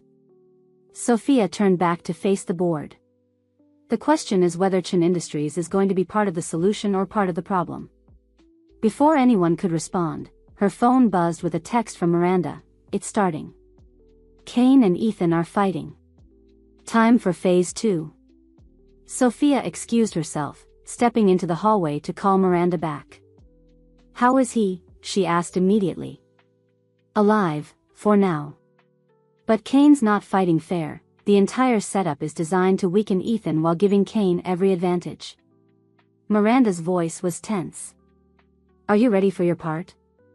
The financial attack is already in motion. Kane's empire is crumbling." Sophia paused, then made a decision. "Miranda, there's something you need to know. I'm pregnant." The silence on the other end stretched so long that Sophia wondered if the call had been dropped.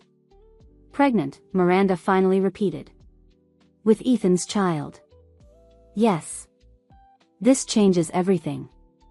If Kane's pack learns about the pregnancy, they'll see the child as a threat to pack stability. They'll try to eliminate both of you to prevent future challenges to whoever becomes the next Alpha. Then we'd better make sure Kane doesn't survive this challenge." "Actually," Miranda said, her voice taking on a strange quality, "I have a better idea. What if neither of them survived?" Something cold crawled up Sophia's spine. "What do you mean?" "Think about it, Sophia. Ethan may be better than Kane, but he's still a werewolf. Still part of a world that sees humans as prey. Do you really want to raise a child in that environment?" Miranda's voice became persuasive, almost hypnotic. "But if both Alpha candidates die in the challenge, the pack will splinter. Kane's criminal empire will collapse completely, and you'll be free to raise your child in the human world. You're talking about murdering Ethan. I'm talking about freeing you from a life of looking over your shoulder, wondering when pack politics will threaten your family again." Miranda paused. "I can end this tonight, Sophia. All of it. Kane, Ethan, the supernatural threat to your child. All you have to do is not interfere." Sophia felt sick. "You've been planning this from the beginning. I've been planning to be free. Kane destroyed my life, killed the man I loved, and forced me into a living hell. If eliminating his nephew gives me control over his empire, then that's a price I'm willing to pay. And if I refuse to let you murder the father of my child? Then you'll have to choose between protecting Ethan and protecting your company. Because while you're distracted by pack politics, Marcus is calling for another vote of no confidence. This time, he has the proxies to win." The line went dead, leaving Sophia staring at her phone in horror. Miranda had been playing a longer game than any of them realized. She didn't just want Kane dead, she wanted to control his entire empire. And she was willing to kill Ethan to get it. In the basement fight club, Ethan circled Kane in a ring surrounded by howling pack members and wealthy humans who'd paid millions to watch 2 alphas fight to the death. Both men had partially transformed, more than human but not quite wolf. Kane was larger, more experienced, and fighting on home territory with a crowd that wanted to see him win. But Ethan was younger, faster, and fueled by desperation to return to Sophia. Kane's first attack was a feint designed to test Ethan's reflexes. The older wolf's claws raked across Ethan's ribs, drawing blood and eliciting cheers from the crowd.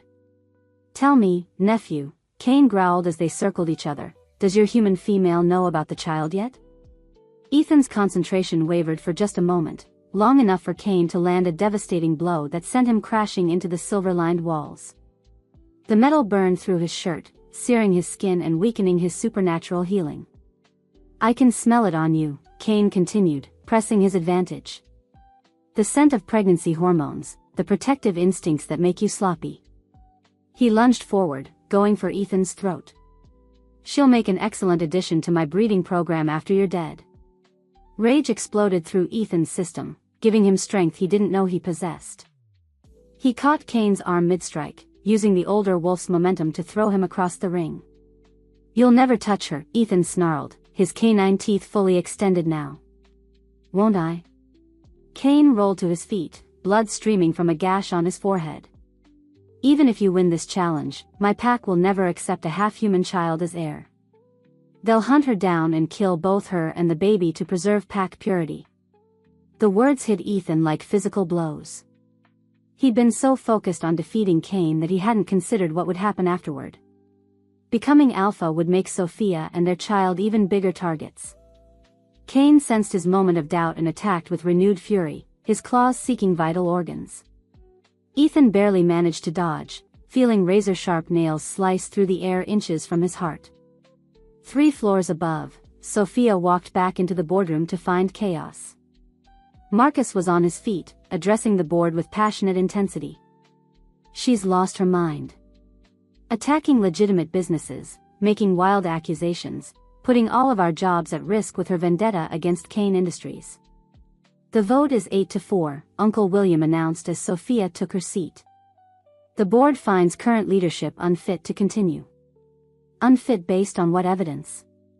Sophia asked calmly. "Based on your increasingly erratic behavior, your compromised judgment regarding Cain family members, and your reckless financial attacks that threaten the stability of the entire company," Marcus replied. "Face it, Sophia. You're emotionally compromised and making decisions based on personal feelings rather than business logic." Sophia felt a wave of nausea wash over her, partly from pregnancy, partly from the stress of fighting on multiple fronts. She gripped the edge of the table, forcing herself to remain upright. "My decisions," she said carefully, "have exposed a criminal conspiracy, protected our employees from further attacks, and eliminated our biggest competitor. If that's emotional compromise, I'll take it over whatever passes for leadership in your world." "Will you?" Marcus smiled coldly. "Because your emotional compromise is about to cost you everything." The conference room monitors flickered to life, showing the Fight Club basement where Ethan and Cain were locked in brutal combat. Sophia's hand instinctively moved to her stomach as she watched the man she loved dodge claws that could have disemboweled him. "Touching, isn't it?" Marcus's voice was mocking. "Your boyfriend fighting for his life while you play corporate games. Tell me, Sophia, if you had to choose between saving him and saving your company, which would you pick?" Before she could answer, another wave of nausea hit her, this one strong enough to double her over. She gripped the table, fighting to stay conscious as pain shot through her abdomen. "Ms. Chen?" One of the board members leaned forward in concern. "Are you all right?" "I'm fine," she gasped, but even as she said it, she felt something warm and wet between her legs. Looking down, she saw spots of blood on her skirt. "You're bleeding," Uncle William said, his voice sharp with alarm. Marcus's expression shifted from smug to calculating. Stress-induced medical episode. Clear evidence of someone who's physically and emotionally unfit for leadership. He turned to address the full board. "I call for an immediate vote to remove Sophia Chen as CEO and appoint emergency leadership." "You can't," Sophia tried to stand but stumbled, the pain in her abdomen intensifying. "The vote is unanimous," Uncle William announced. Effective immediately, Sophia Chen is removed from all leadership positions within Chen Industries. As the words hit her, Sophia felt her world tilt. She was losing her company and possibly her pregnancy at the same time, while the father of her child fought for his life in a rigged battle 300 miles away. In the Fight Club, Ethan landed a devastating blow that sent Kane sprawling across the concrete floor. The older wolf was breathing hard, blood streaming from multiple wounds, but his eyes still held malicious intelligence. "You want to know the real joke?" Kane gasped, struggling to his feet. "Even if you kill me, you lose. Miranda's been playing all of us from the beginning." "What are you talking about?" "She's been feeding information to human law enforcement, building a case against both of us. Win or lose, you're going to prison for the murders you committed 5 years ago." Kane's laugh was wet with blood. "She wants my empire, but she wants it clean. No supernatural complications, no werewolf politics. Just money and power." Ethan felt the truth of Kane's words like ice in his veins. Miranda had been too helpful, too willing to provide evidence against Kane. She'd been planning to eliminate both Alpha candidates from the beginning. "And your precious Sophia?" Kane continued, swaying on his feet but still talking. "She's bleeding out in a boardroom right now, losing your child while her own family strips away everything she's built. All because she fell in love with a monster." The words sent Ethan into a berserker rage. He launched himself at Kane with everything he had, claws extended, canine teeth bared in a snarl that promised death. Kane tried to dodge, but he was too wounded, too slow. Ethan's claws found his throat, opening arteries in a spray of blood that painted the concrete floor. As Kane collapsed, dying but not yet dead, he used his last breath to deliver one final blow. "She's carrying your child," he called out loudly enough for every pack member in the room to hear. "The human female is pregnant with werewolf blood." The words hit the assembled crowd like an explosion. Murmurs of shock and outrage rippled through the pack members, and Ethan could see the calculation in their eyes. A half-human heir represented a threat to pack purity, a dilution of werewolf strength. "Kill them both," someone shouted from the crowd. "Before the child can be born." "Hunt them down," another voice agreed. "Eliminate the contamination." Ethan looked around the room, seeing bloodlust and hatred in dozens of faces. By defeating Kane, he'd won the right to be Alpha, but he'd also painted a target on Sophia and their unborn child that would never disappear. Kane's dying laugh followed him as he shifted to full wolf form and crashed through the nearest window, racing toward the woman he loved and the child he might have just doomed. Behind him, Miranda Stone stepped into the Fight Club, surveying the chaos with cold satisfaction. Kane was dead, Ethan was fleeing, and his pack was fracturing into violent factions. Soon, she'd be in control of an empire built on blood and fear. But first, she had to make sure there were no loose ends. No witnesses who could threaten her new position. No pregnant CEOs who knew too much about the supernatural world. 300 miles away, Sophia collapsed in the boardroom, blood pooling beneath her chair as her body rejected the stress of fighting a war on too many fronts. The last thing she saw before unconsciousness took her was Marcus's face, twisted with triumph and something that looked like genuine regret.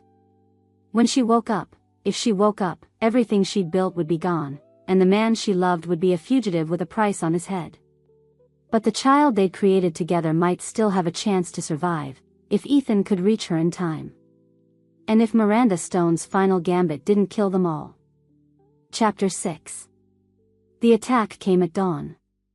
Sophia woke to the sound of glass breaking somewhere below her hospital room. Through the fog of pain medication and exhaustion, she heard something that made her blood freeze, inhuman snarls echoing through the corridors. She pressed the call button frantically, but no one came. The hospital's usual morning bustle had been replaced by an ominous silence broken only by the occasional scream. Kane's remaining pack had come to finish what their Alpha had started. Sophia struggled to sit up, her body protesting every movement. The doctors had managed to stop the bleeding, but they'd warned her that any stress could trigger another episode. The baby, her baby, was hanging on by a thread. The door to her room burst open, but instead of a nurse, 3 men in hospital scrubs entered. Their eyes glowed yellow in the dim light, and she could see elongated canines when they smiled. "Ms. Chen," the largest one said, his voice a gravelly growl. "Alpha Kane sends his regards." "Kane's dead," Sophia replied, forcing steel into her voice despite her fear. Not dead. Healing. And very interested in making sure his bloodline doesn't get contaminated by human weakness. The werewolf stepped closer to her bed. Nothing personal, you understand. Just pack business. Before he could reach her, the window exploded inward. Through the shower of glass came a massive black wolf with silver markings, Ethan, in full werewolf form, moving with lethal grace. He landed between Sophia and her attackers, his hackles raised and lips pulled back in a snarl that promised violence. Behind him came 3 more wolves, all bearing the scent of pack loyalty and righteous fury. The fight was brutal and brief. Ethan's new pack moved with coordinated precision, cutting off escape routes and overwhelming Kane's assassins with superior tactics. Within minutes, the threat was neutralized, leaving Sophia's hospital room looking like a war zone. Ethan shifted back to human form, ignoring his own injuries as he rushed to her side. "Are you hurt? Is the baby?" "We're fine," Sophia said, though her hands shook as she reached for him. "How did you know?" "Miranda called me. Said Kane's followers were planning an attack." Ethan's expression darkened. "She wanted to make sure I got here in time to witness your death, not prevent it." As if summoned by her name, Miranda Stone appeared in the doorway. She was perfectly composed despite the carnage around her, wearing a pristine white coat that identified her as Dr. Miranda Stone. Apparently, she had hospital privileges. "How touching," Miranda said, stepping carefully around the bodies. The reunion of star-crossed lovers. She moved to Kane's bedside, checking his vital signs with professional efficiency. "Though I'm afraid it's going to be short-lived." "Miranda," Ethan growled, positioning himself protectively in front of Sophia's bed. "What are you doing here?" "Cleaning up loose ends." Miranda pulled a syringe from her coat pocket. "Victor is going to have an unfortunate reaction to his pain medication. Something about incompatible drug interactions." She looked up at them with cold satisfaction. "And then there's going to be a terrible accident involving a gas leak in the maternity ward. So tragic when these old hospitals have infrastructure problems." "You're insane," Sophia said. "I'm practical. With Victor dead and you eliminated, I inherit control of his empire without any supernatural complications."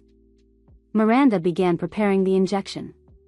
"Ethan will be too grief-stricken to challenge my authority, and his new pack will need guidance from someone who understands how to operate in both worlds."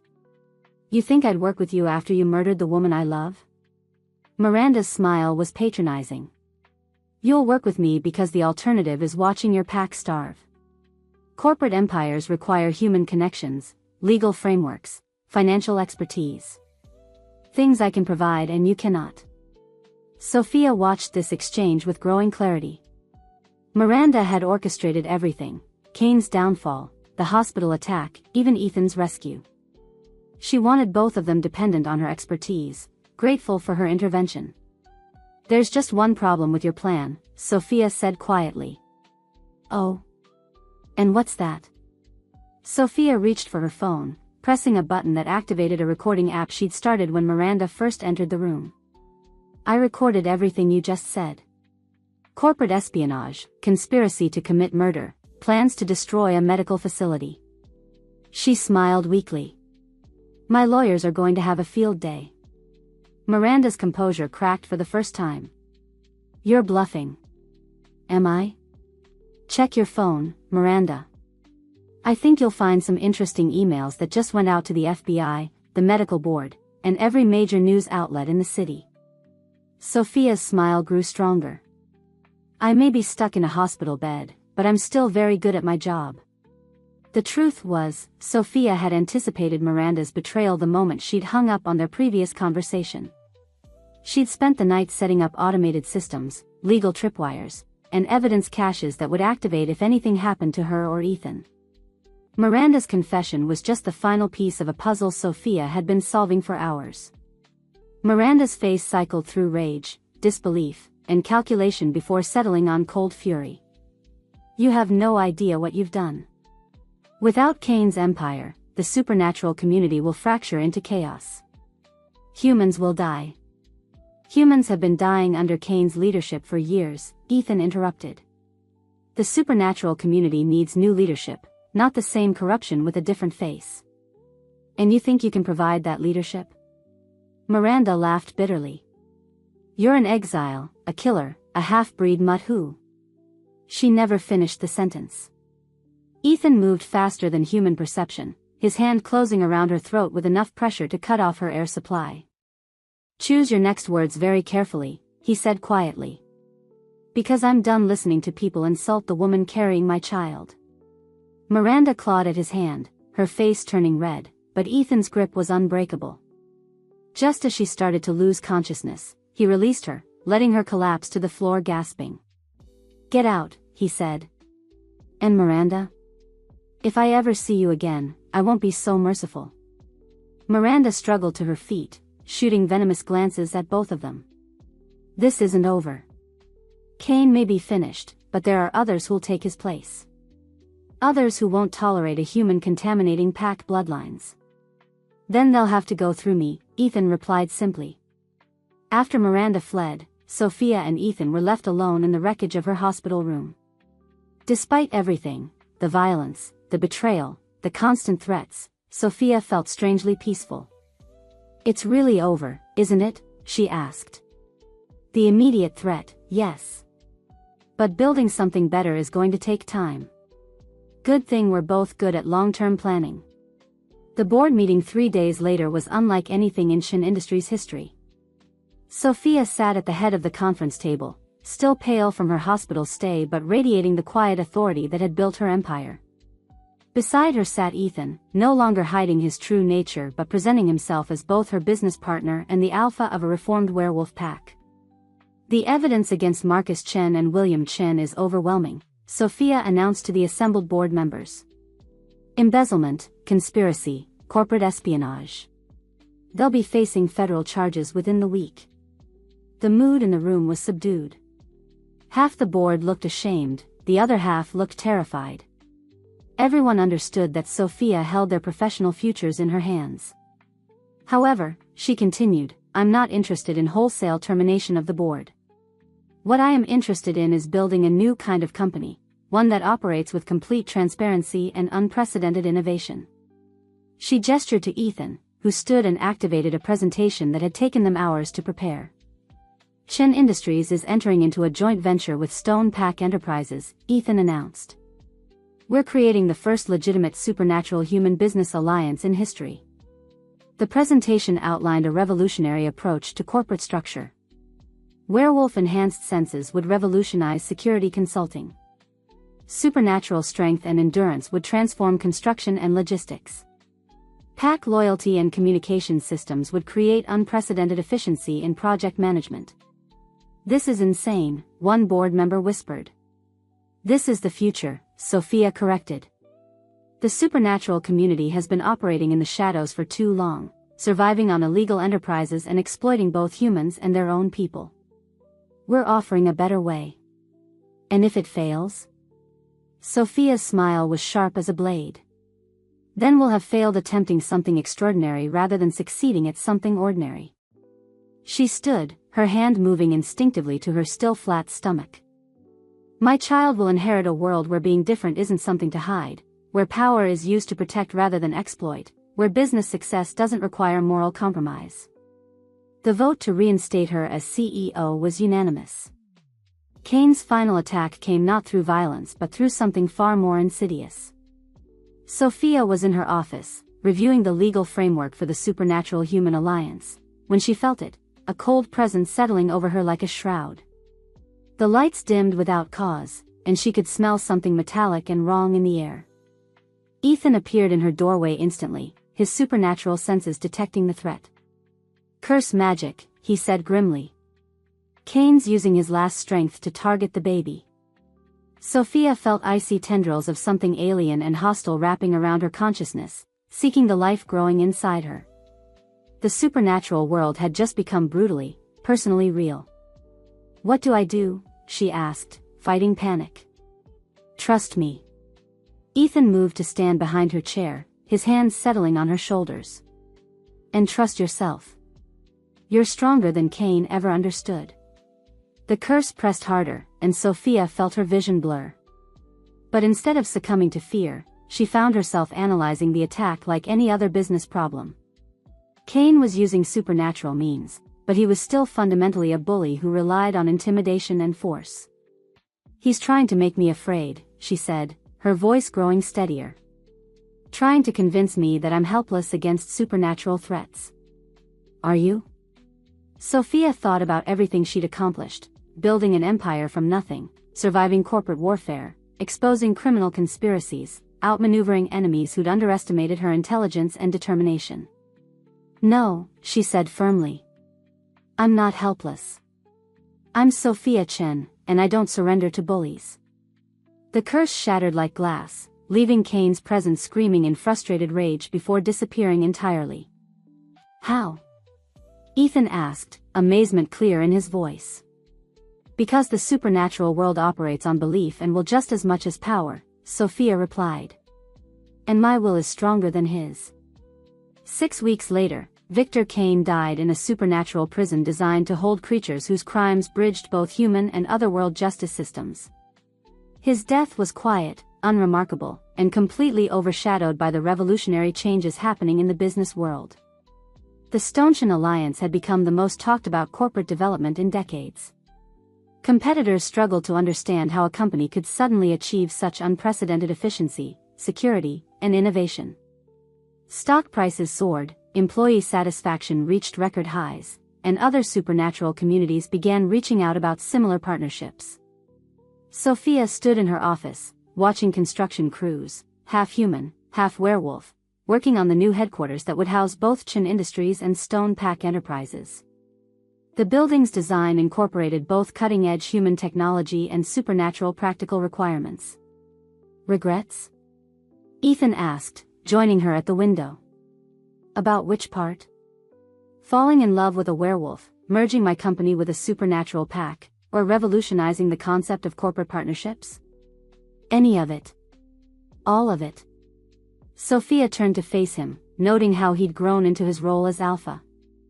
The guilt and uncertainty that had shadowed him when they first met had been replaced by quiet confidence and unshakable purpose. The only thing I regret, she said, is that it took a near-death experience for us to stop dancing around what we both wanted. Ethan stepped closer, his expression growing serious. Speaking of what we both want, I have a proposition for you. Another business deal? A merger. He pulled a document from his jacket pocket. A complete integration of our lives, our companies, and our futures. Sophia took the papers, her eyebrows rising as she read.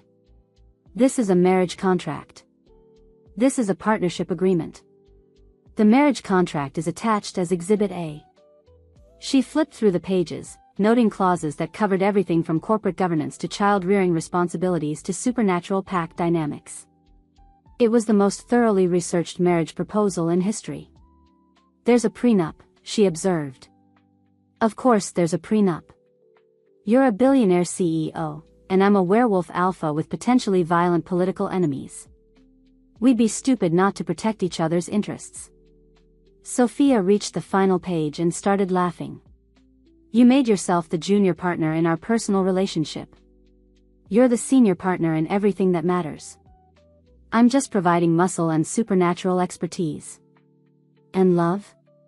Ethan moved closer, his hands framing her face with infinite gentleness. And love. All the love I have, for as long as I live. In that case, Sophia said, reaching for a pen, I accept your proposal. But I'm adding a clause. What kind of clause? The kind that says if you ever lie to me again about anything, business, personal, or supernatural, I get to renegotiate all terms in my favor. Deal. They signed the contracts in her office, witnessed by Rebecca and Marcus Webb, with the setting sun painting the city in shades of gold and amber. It wasn't a traditional romantic proposal, but it was perfectly them, practical, thoroughly planned, and completely committed. Epilogue, 6 months later. The twins were born on a Tuesday morning in November, arriving with the punctuality that seemed to run in the Chen family genes. Elena Sophia Stone entered the world first, followed 3 minutes later by her brother, James Ethan Stone. Sophia held them both while Ethan paced the hospital room with the nervous energy of a new father who'd fought supernatural assassins but was terrified of accidentally breaking something so small and precious. "They're perfect," he said for the 10th time in as many minutes. "They're exhausting," Sophia corrected, but her smile was radiant with happiness and exhaustion. "And loud. Are werewolf babies naturally this vocal?" "Only the ones destined to be leaders." The hospital room was filled with flowers, congratulations from business partners, supernatural allies, and the extended Pack family that had formed around their revolutionary alliance. Chen Industries stock had reached record highs following news of the successful pregnancy, with investors treating the twins' birth as proof of the company's long-term stability and continuity. Marcus knocked on the door, carrying a bottle of champagne and wearing the expression of someone who'd been completely reformed by witnessing his cousin's near-death experience. "I brought a peace offering," he said carefully. "And an apology." "Again." "The peace offering is accepted," Sophia replied. "The apology is noted and appreciated. The trust will have to be earned." "I understand." "And Sophia? For what it's worth, I think Dad would be proud of what you've built."